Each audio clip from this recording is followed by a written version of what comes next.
সমস্ত কিছু মেটিকুলাস ডিজাইনে প্ল্যানে সরকার প্রধানের প্ল্যান অনুযায়ী হচ্ছিল, কিন্তু হেফাজতের নেতৃবৃন্দ তখনও বুঝতে পারে নাই যে মধ্যরাতে তাদের উপরে এইভাবে নৃশংসভাবে অ্যাটাক করা হবে। দুপুরবেলা আওয়ামী লীগ কার্যালয়ের সামনে কয়েকজন হেফাজতের কর্মীকে তারা হত্যা করলো। হত্যা করার পরে তারা যখন বলল যে এটার প্রতিবাদ স্বরূপ আবার যখন শাপলা চত্বরে তারা জমায়েত হবেন, তখন এরই মধ্যে শেখ হাসিনা এবং তার যে মন্ত্রিপরিষদের সদস্যবৃন্দ তারা বৈঠক করলেন, একত্রে বসে মিটিং করলেন এবং কিভাবে হেফাজতকে সেখানে বৈঠক করতে না দেওয়া যায় সেই জন্য তারা ওখানে বসে তারা পরিকল্পনা করলেন, কনস্পিরেসি করলেন। এবং শুধু কনস্পিরেসি না, তখন একটি পুলিশের একটি সংস্থায়, এটা আমরা পরবর্তীতে আপনারা দেখবেন, সেখানে বসে কিছু কিছু পুলিশ তাদেরকে ওখানে স্ট্যান্ড বাই রাখা হলো যে কোনো মুহূর্তে আক্রমণ করার জন্য। এগুলো সমস্ত কিছু মেটিকুলাস ডিজাইনে প্ল্যানে সরকার প্রধানের প্ল্যান অনুযায়ী হচ্ছিল এবং তারই ধারাবাহিকতা। কিন্তু হেফাজতের নেতৃবৃন্দ তখনও বুঝতে পারে নাই যে মধ্যরাতে তাদের উপরে এইভাবে নৃশংসভাবে অ্যাটাক করা হবে এটা। এবং অনেকেই কিন্তু জিকির আসকান করতেছিলেন, অনেকেই ঘুমিয়ে পড়েছিলেন, শিশু বাচ্চাগুলো ছিল। কিন্তু হেফাজতের নেতৃবৃন্দরা এই যে তারা যে মেটিকুলাসলি তারা যে এরকম পূর্ব পরিকল্পনা মাফিক যে সরকারের বাহিনী তাদের উপর আক্রমণ করবে তারা বুঝতে পারেনি।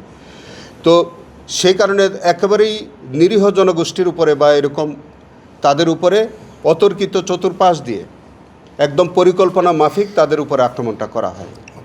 এবং সেখানে সাউন্ড গ্রেনেড বিভিন্ন রকমের লেথাল উইপন ব্যবহার করে গুলি করা, সেগুলি তখন তারা একত্রেই শুরু করে এবং সেখানে অন দ্য স্পট 32 জন মারা যায় এবং বহু লোক হতাহত হয়।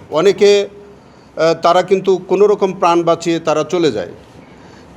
অনেকে আমরা এটা তখনকার সোশ্যাল মিডিয়া বা মেইন স্ট্রিম মিডিয়াতে আমরা পেয়েছিলাম যে অনেকে হয়তো বিভিন্ন সময় মৃত্যুবরণ করেছে, কিন্তু আমরা তাদের ওই সন্ধানটা আমরা পাইনি। যেটা আজকে মাননীয় ট্রাইব্যুনাল নিজেও বলেছেন, আপনারা শুনেছেন, যে অনেক শিশু বাচ্চা যারা এসেছিল, এতিম শিশু বাচ্চা এসেছিল, তারাও কিন্তু হত্যার ঘটনায় তারা শিকার হয়েছিলেন। কিন্তু আসলে আমাদের ইনভেস্টিগেশন আমরা এতটা পাইনি তাদেরকে, কিন্তু হতাহতের ঘটনা ঘটেছে।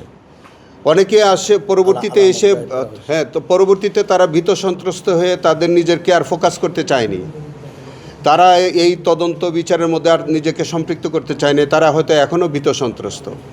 সেই কারণে তবে আমরা আমাদের ইনভেস্টিগেশনে আমরা যতটুকুন পেয়েছি, যা সত্যতা পেয়েছি, এবং সেই আমাদের ইনভেস্টিগেশনটা হচ্ছে তৎকালীন পত্রপত্রিকা, সোশ্যাল মিডিয়া, বিভিন্ন রকমের ফুটেজ, বিভিন্ন রকম পুস্তক এবং যেগুলো একেবারেই অথেন্টিক প্রমাণ যেগুলো আমাদের, সেগুলোর ভিত্তিতে আমরা 41 জনকে শনাক্ত করেছি।